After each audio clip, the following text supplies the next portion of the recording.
Sounds. This is the fourth instructional video in a multi-part series dealing with theatrical sound production. Today we're going to talk about setting your gain structure on your mixer in order to get the best volume possible. Not only will this process improve your volume issues, but it will also help you in your mixing of the show. In our last video, we discussed sound system setup and the importance of speaker placement. That process will be critical in avoiding feedback as well as setting gain structure. So you will want to make sure you review that video if you haven't already.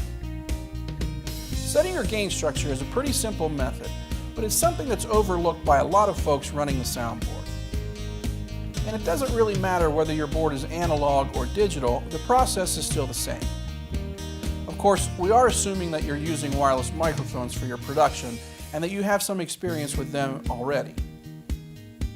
However, there are many issues specific to wireless microphones that we will be dealing with in future videos, so don't worry if you have problems with those microphones now. We'll address that area a little bit later.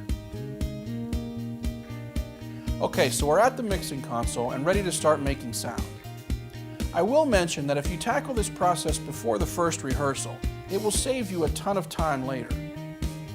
Try to find someone to help you with this so you can practice it without taking up valuable rehearsal time.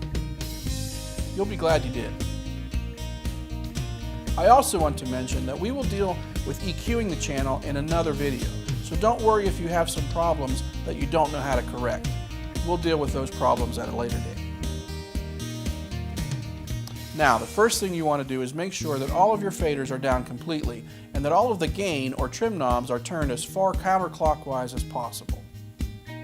Those knobs are typically at the top of the board's channel strip, so you should be able to locate them pretty easily.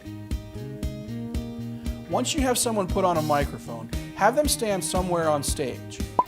I like to have my tech stand as far downstage or as far forward as possible because this is where you will most likely get feedback due to the fact that it will be the closest the actors will come to the speakers.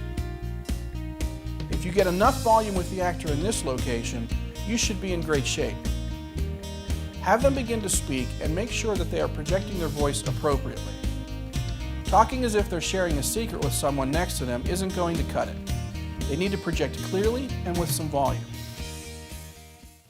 Raise the master fader until the middle of the fader is at the 0 line. This is unity. Now, bring the channel fader up to unity as well. You still probably won't have any sound at this point, so make sure your helper understands that they need to continue talking. Sound is going to happen with this next step. Now, locate the gain or trim knob at the top and slowly begin turning it clockwise.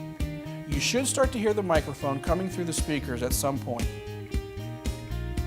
Continue to turn the gain knob until you have enough volume to cover the entire venue. Hopefully feedback won't be a problem yet. In fact, you should be able to get the volume higher than what you will need and then back it off. If you can't, don't worry. EQ'ing the channel will help considerably. But if you can, great. Just continue the same procedure for every mic that you're going to be using so that all of your channels are set up the exact same way. Even though different actors will be using those mics and all of them will project differently, you have set the stage for a much easier first day of rehearsal. And once we EQ those channels, it's only going to get better. Join us for our next video when we will discuss EQ'ing the channels on your mixer to get the best sound possible. You can always check us out on Facebook or at goodsounddesign.com. If you need some assistance in setting up your mixer, or you need to rent or purchase a mixer for your show or venue, please let us know. We carry most major brands. And as always, thanks for joining us here at Good Sounds. And remember, if it can't be heard, it can't be good.